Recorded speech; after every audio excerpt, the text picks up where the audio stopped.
ges i testyn y Bugail da ar gyfer y bore yma. Testyn sy'n eitha cyfarwydd, na i fynd ato fo rwan wrth bod ni'n darllen o. Na i droi ddefo gyda, ffeintio fo. A na i gael yma gyda. So testyn sydd yn eitha cyfarwydd, sef Ioan 10 ydy'r testyn sydd gen i. So edrych ar y Bugail da. So os na i ddarllen hwnnw yn gynta. Cael yma, mae'n haws i gael o fyd. Ie.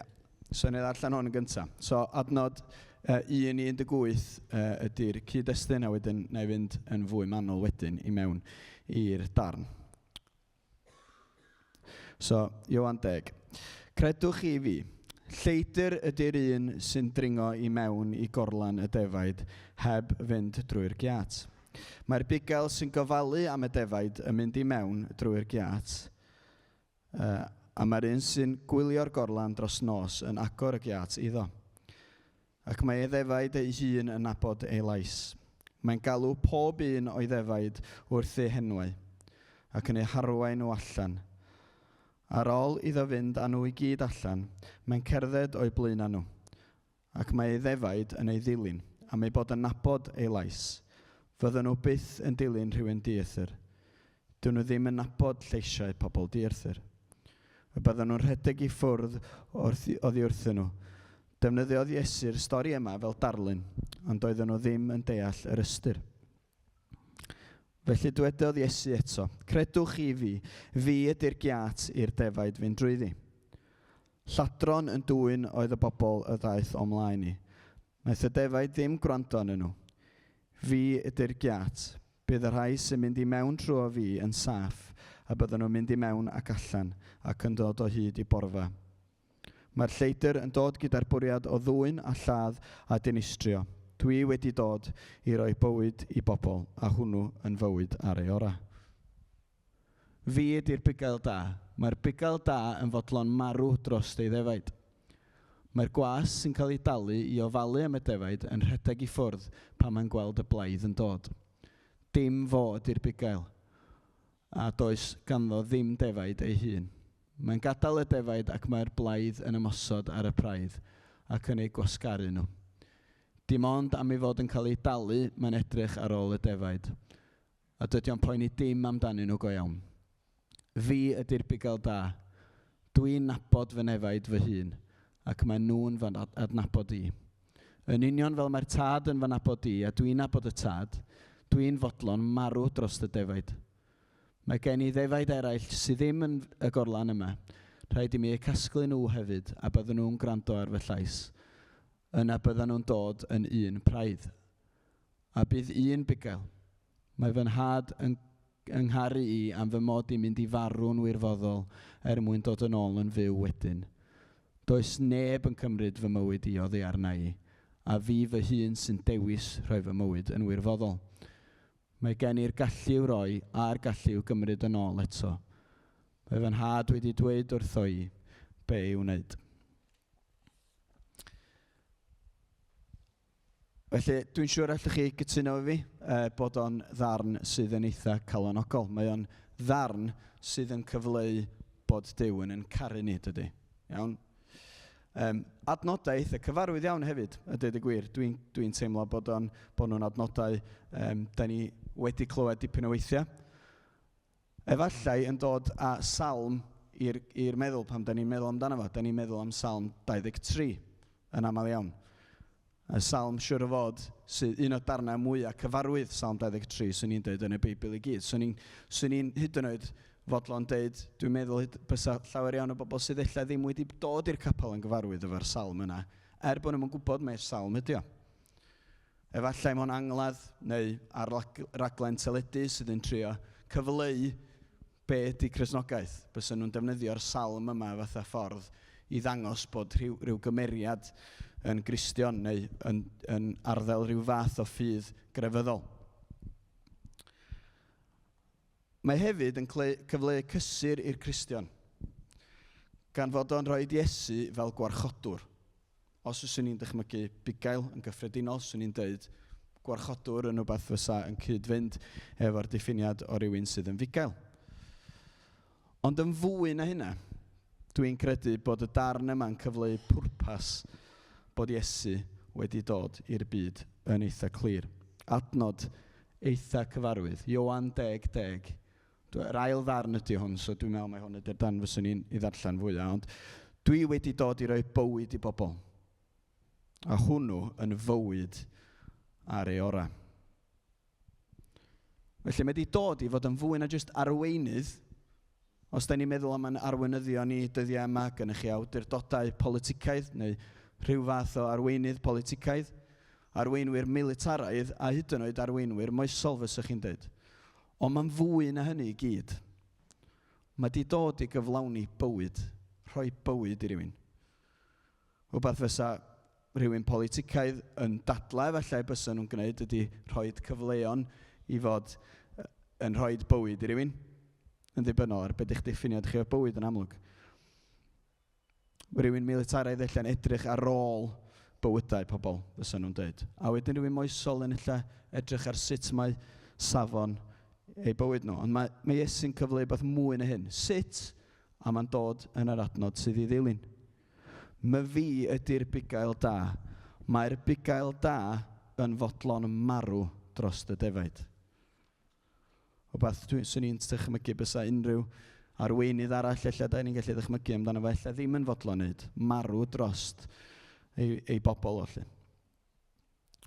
Ond bysa'r darn yma yn ddarn sydd yn rhoi neges eitha dychrynllyd i bobl, dweud gwir. Eitha dirgrynol, swn i'n dweud hefyd. Yn y cyfnod yma, bysa rhywun yn cyfleu ac yn trio dweud bod nhw'n fodlon marw drost bobl mae o'n ei arwain. Bysa hwnna'n rhywbeth. Bysa rhywun yn dechrau cwestiynu, ydy'r boi yma yn serious? Ydy o'n trio dweud bod o'n debyg i be fysa Duw? Felly, bysa hyn wedi achosi i'r bobl grefyddol i fod yn dechrau cwestiynu. Dych chi'n gallu gweld o ymhellach yn y darn. Dwi ddim wedi darllen y darn yna, ond swn i wedi cario ymlaen i darllen, a dwi'n siŵr yn eich amser eich hun fysa chi'n gallu mynd ymlaen ag edrych yna fo. Maen nhw yn cwestiynu fo. Maen nhw yn mynd, ydy'r dyn, mae'r boi yma'n cablu, mae'r boi yma yn dweud pethau mawr am y ffaith bod o fel Duw. A wedyn mae eraill yn dweud, wel, mae o wedi gwneud lot o wirthiau hefyd, so rhywun sydd yn cablu ddim yn gwneud hynny nesa. So mae o'n dechrau dychryn y bobl drwy ddeud y fath bethau mae'n dweud. Ond mae Iesu'n arweinydd, mae'n fwy nag athro hefyd. Os da ni'n edrych ar y darn yma, dwywaith os ydych chi wedi edrych ar y darn cyfan. Y sgrin yma wedi mynd y ffwrdd. Os da ni'n edrych ar y darn yma, dwywaith mae'n deud y gair, mae fi yw'r bugail da. Mae'n deud o yn adnod 11, os dwi'n gallu cael hwnna fi. 11 ar dop yma, mae fi yw'r bugail da yn adnod 11. Mae hefyd yn deud o'n adnod 14. Mae fi yw'r bugail da. So mae'n amlwg bod o'n trio cyfleu bod o fel y cymeriad yma. Ond be mae'n ei olygu? Be mae'n ei olygu fod yn fugail? Mae yna 3 agwedd dwi eisiau edrych arno fo. Y cyntaf ydy arwain. Mae'r ailyn, na i gael nhw ar y sgrin am munud, ond yr ailyn adnabod a wedyn y trydydd ydy aberth. 3 agwedd o fod yn fugail dwi'n credu sydd yn cyd-fynd efo be mae Iesu yn ei roed fel neges yma. So, os da ni'n edrych ar arwain gyntaf, ydych chi wedi dod ar draws bugail o'r blaen? Os o unrhyw un yn ni yma wedi clywed neu wedi gweld rhywun sy'n fugail go iawn? Yn bendant dwi heb dod ar draws bugail, ond y peth sy'n cyfateb i fugail dwi'n ymwybodol ohono fo, neu be o'n i'n wastad yn meddwl am fel bugail oedd ffermwr, rhywun oedd yn ffarmwr.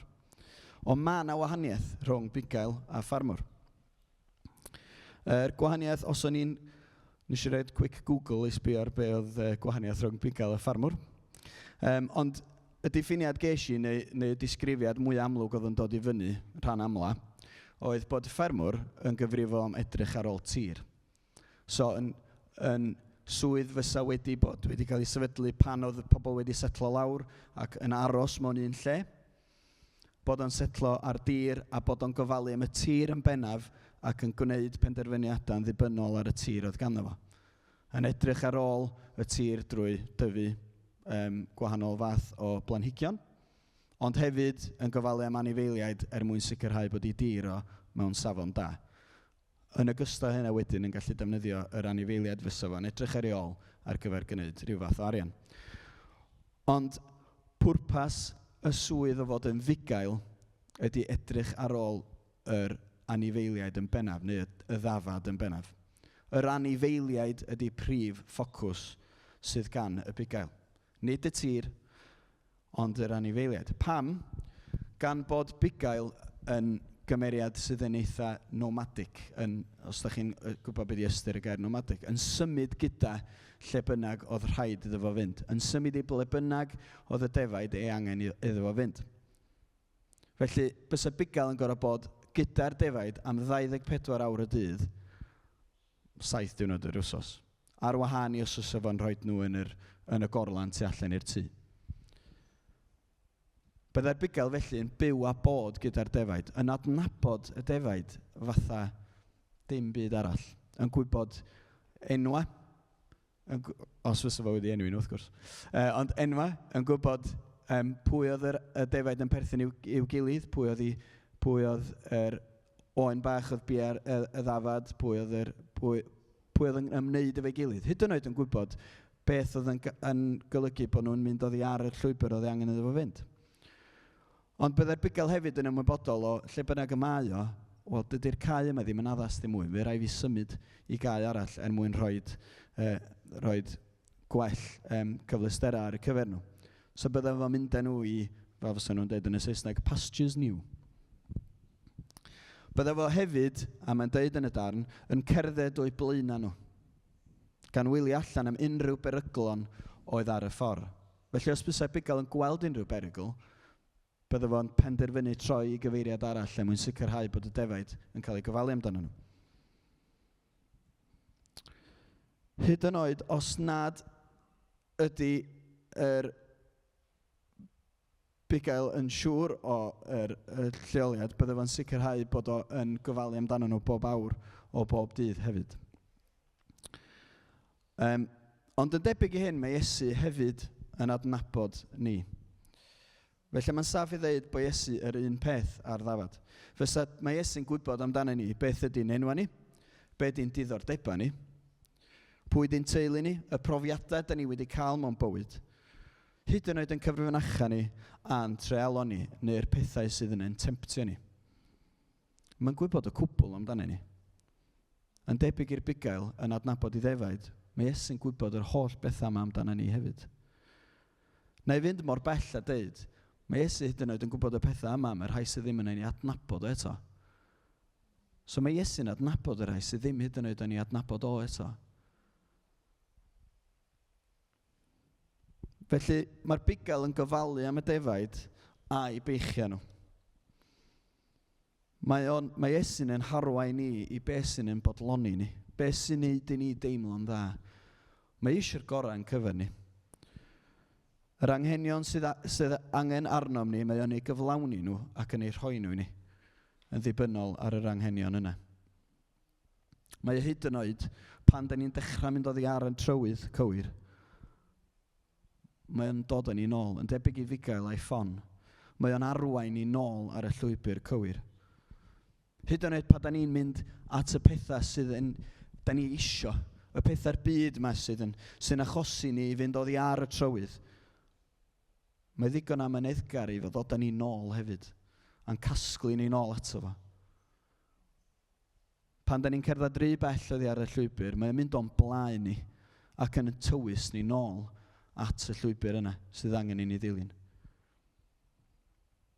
Mor barod ydyn ni i fynd at y pethau yna sy'n yn baglu ni, mae'r bugail yn ffyddlon i ni ac yn dod â ni nôl. Yn adnod 14 mae o'n deud fel hyn. So yr ail bwynt sydd gennym fi, yr adnabod yma. Mae fi yw'r bugail da, dwi'n nabod fy nefaid fy hun, a mae nhw'n fy adnabod i. Felly mae gennym ni berthynas bersonol efo'r bugail. Mae o'n nabod ni, ond da ni hefyd yn ei adnabod o. Pa mor wych di hynna? Pa mor wych ydi gwybod bod gennym ni berthynas bersonol efo fo? Nid yn unig mae o'n adnabod ni, ond da ni'n ei adnabod o hefyd. Ond mae Iesu isio nabod ni. Mae o isio cael perthynas personol hefo ni. Ond be mae'n ei olygu? Ydy o jyst yn arwynebol? Ydy o jyst yn, ond mae eisiau bod o'n gwybod pwy ydyn ni? Nac di. Mae eisiau ni fod yn saff o dan i ofalaeth o. Mae eisiau ni deimlo i gariad o. Bod ni'n gwybod bod o'n cwmpas ni. Mae'n eitha tebyg i hanes y gen i fi efo Sioan. Dwi'n cael y fraint bob bore ysgol o fynd â Sioan i mewn i'r clwb brecwast. Mae o'n fraint ofnadwy, dwi wrth y modd yn cael cerdded Sioan i'r ysgol. Achos mae o'n neud yn diwrnod i rydw. Mae'n un o'r hoff bethau sydd gen i fi y diwrnod. Achos mae Sioan mor frwdfrydig ac yn edrych ymlaen i fynd i'r ysgol. Dwi'n cael mwynhau gweld i gwyneb hapus i'n mynd mewn. Ond y ffordd sy'n mae'n mynd, beth bynnag, da ni'n cerdded law yn llaw o'r car, neu o'r fan, be bynnag dwi wedi dreifio hi yna efo. A cerdded law yn llaw efo hi, yr holl ffordd mewn i'r adeilad.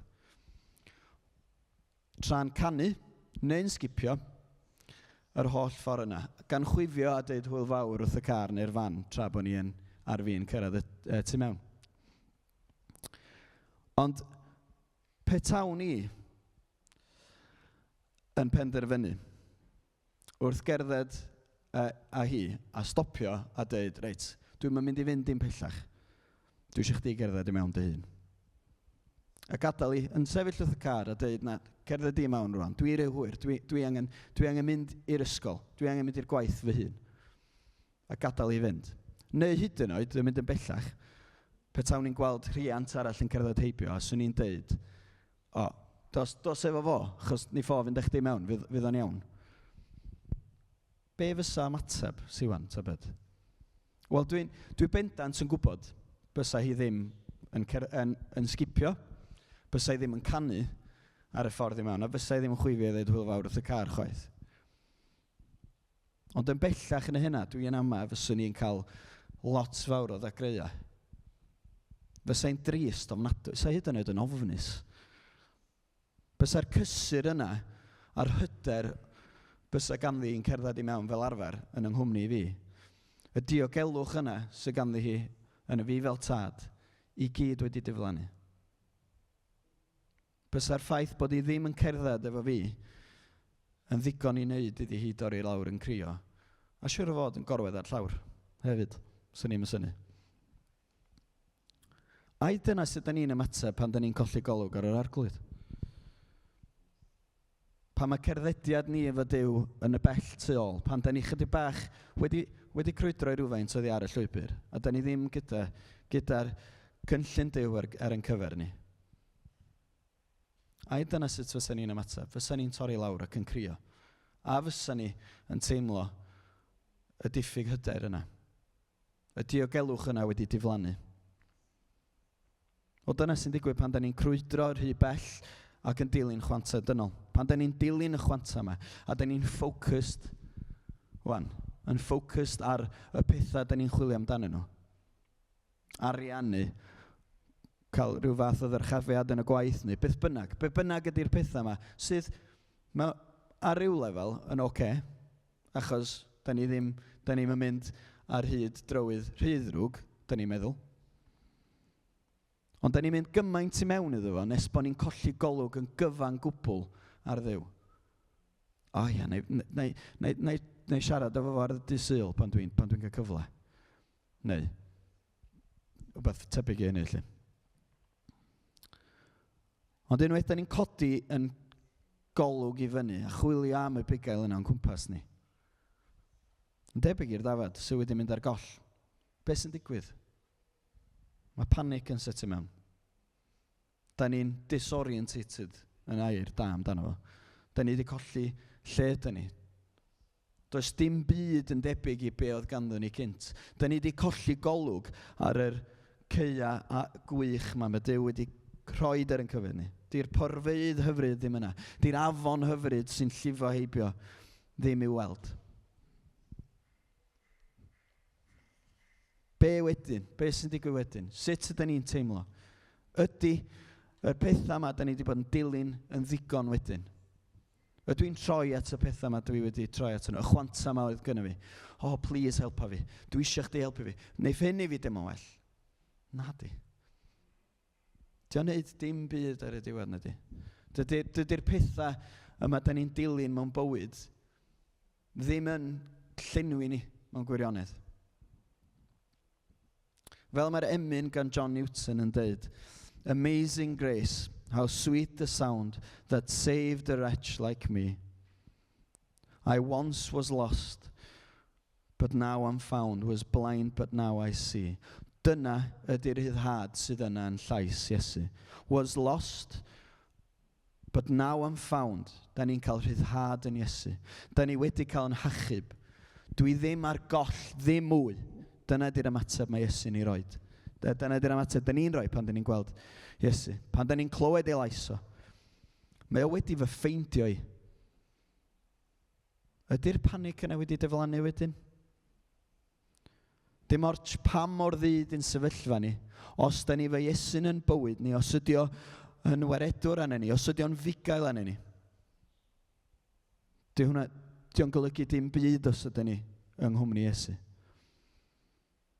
Yn Psalm 23, mae'n deud, os na i droi os o, so i'ch ffeindio fo.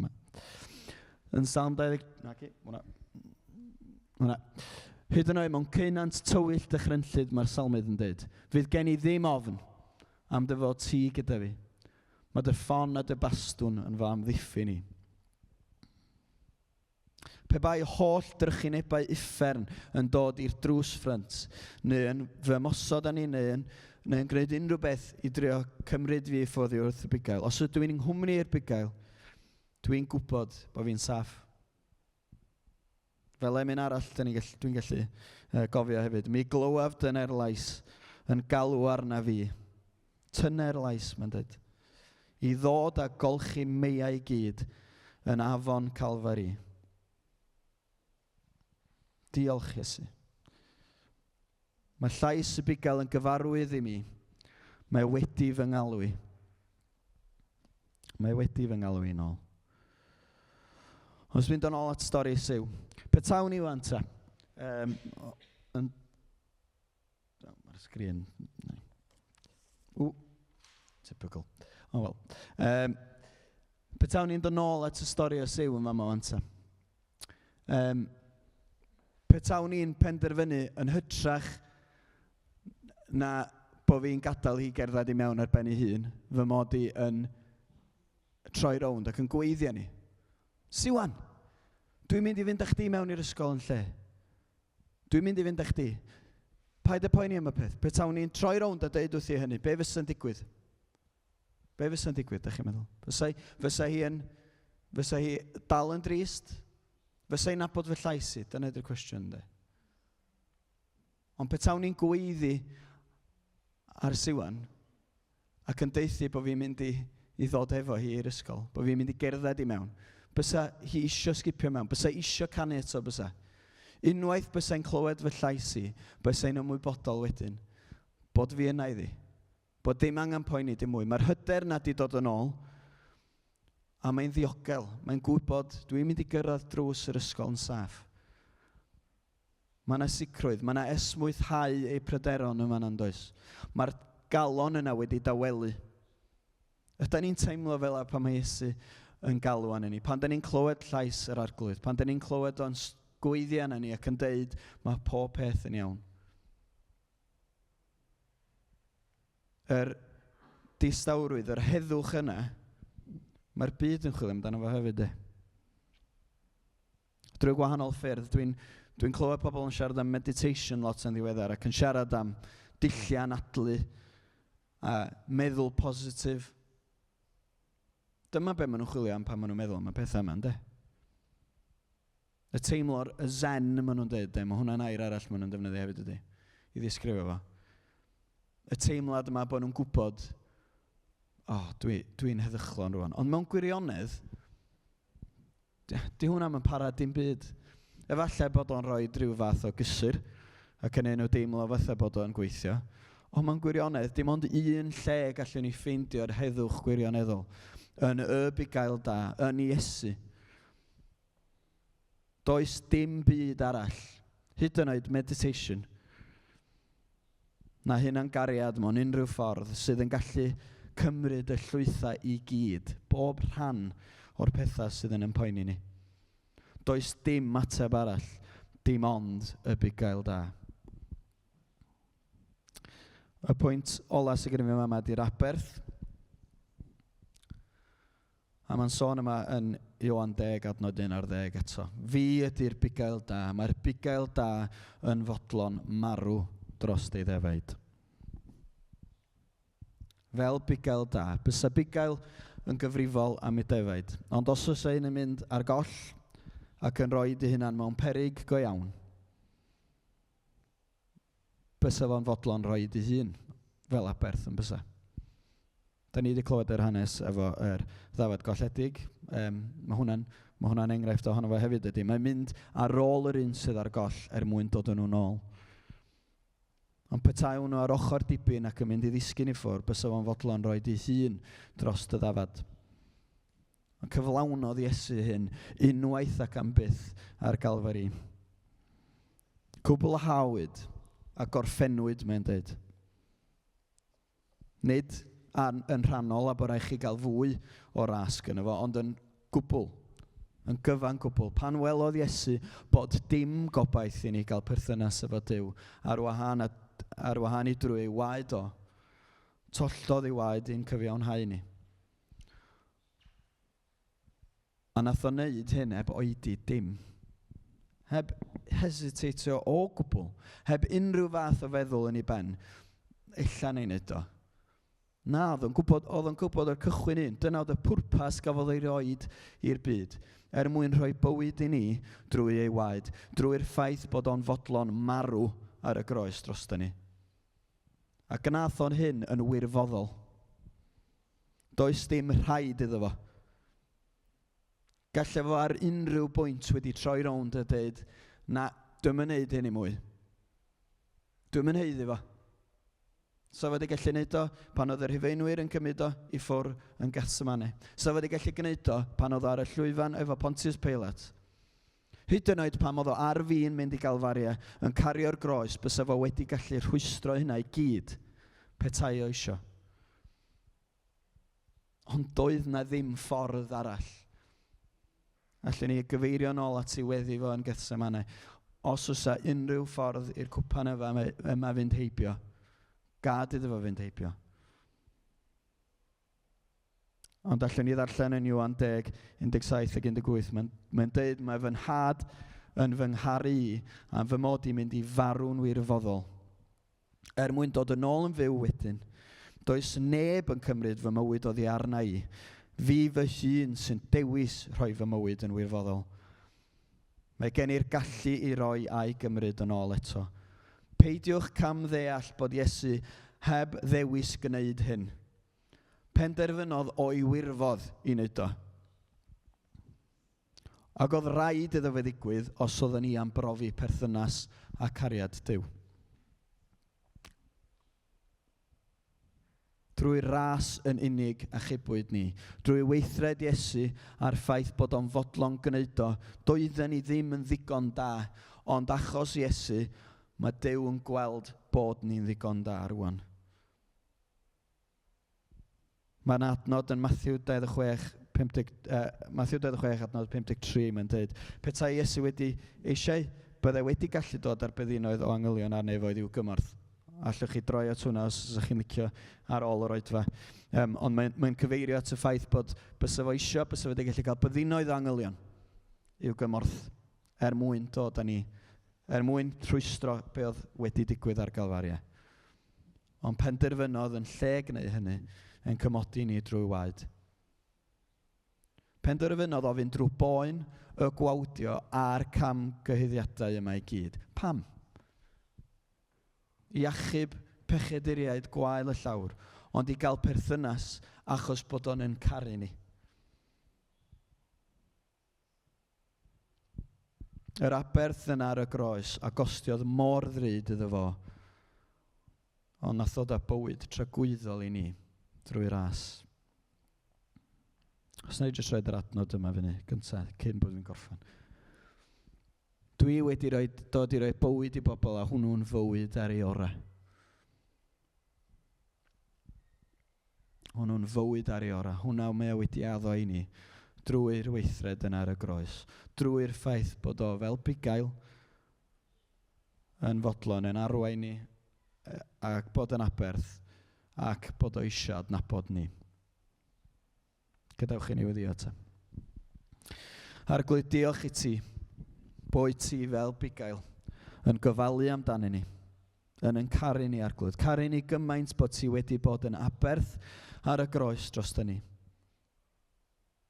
Diolch Arglwydd, bod pechaduriad gwael y llawr Arglwydd yn cael perthynas gyda ti. Drwy'r ffaith bod chdi unwaith ac am byth wedi marw ar y groes drosto ni. Yn gweddio hyn i gyd yn enw dy fab Iesu Grist. Amen.